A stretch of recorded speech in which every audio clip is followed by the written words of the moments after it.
It was a day that began with the promise of a bright political future, a motorcade through the adoring crowds of Dallas, Texas. But in the span of just a few seconds, the world changed forever. The date was November 22, 1963, and the sound of gunfire in Dealey Plaza didn't just end a presidency.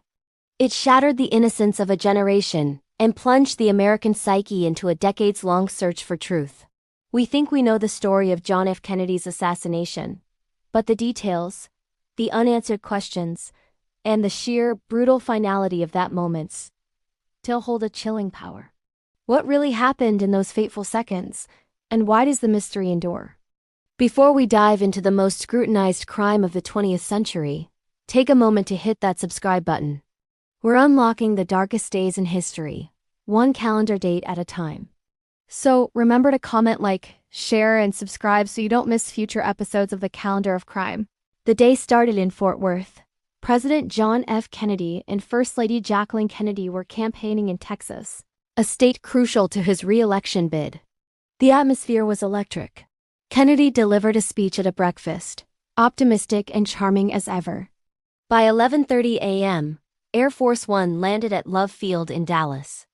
The motorcade was assembled, a long line of vehicles, Secret Service agents, and the presidential limousine, a dark blue, open-top 1961 Lincoln Continental, known as the SS-100X. The route was published in the local papers, a 10-mile journey designed to give the crowds maximum viewing opportunity, as it wound its way toward the Dallas Trade Mart for a luncheon. The crowds were massive, enthusiastic, and lining the streets deep. The motorcade entered Dealey Plaza just after 12:29 p.m. The plaza is a unique open space bordered by Elm Street, Main Street, and Commerce Street, all converging towards a triple underpass. The Texas School Book Depository, a 7-story building, stood at the corner of Elm and Houston. As the limousine turned onto Elm Street, slowing to navigate the sharp curve, the time was 12:30 p.m. Then, the shots rang out.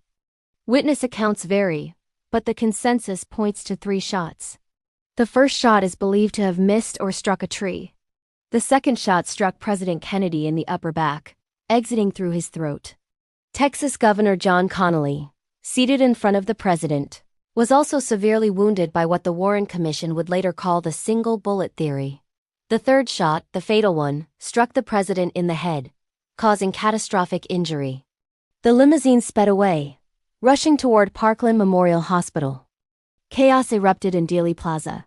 People scattered, some running toward the infamous grassy knoll, others toward the Texas School Book Depository. Within minutes, police and law enforcement swarmed the area. Inside the depository, a rifle was found on the 6th floor, nestled among boxes. Meanwhile, an employee of the depository, Lee Harvey Oswald, had left the building. At 1:15 p.m., Dallas police officer J.D. Tippit spotted a man matching the description of the suspect walking in the Oak Cliff neighborhood. Tippit stopped him, and Oswald fatally shot the officer 4 times. Oswald then fled into the Texas Theater, where he was apprehended by police after a brief struggle. At Parkland Hospital, the efforts to save President Kennedy were futile. At 1:33 p.m., Press Secretary Malcolm Kilduff announced to the world, President John F. Kennedy died at approximately 1 p.m. Central Standard Time. Vice President Lyndon B. Johnson was sworn in as the 36th President of the United States aboard Air Force One before it departed for Washington, D.C. 2 days after the assassination, on November 24, 1963, in a stunning turn of events, Lee Harvey Oswald was himself assassinated. As he was being transferred from the Dallas Police Headquarters to the county jail, nightclub owner Jack Ruby stepped out of the crowd and shot Oswald at point-blank range.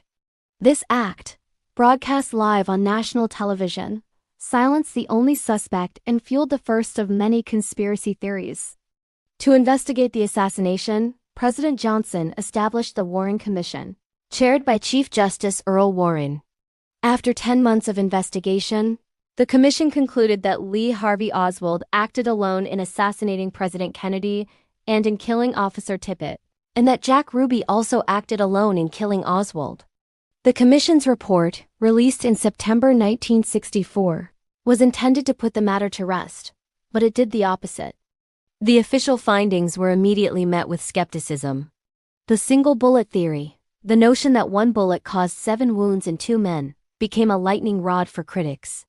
The House Select Committee on Assassinations, HSCA, later concluded in 1979 that Kennedy was probably assassinated as a result of a conspiracy, though they could not identify the other parties involved.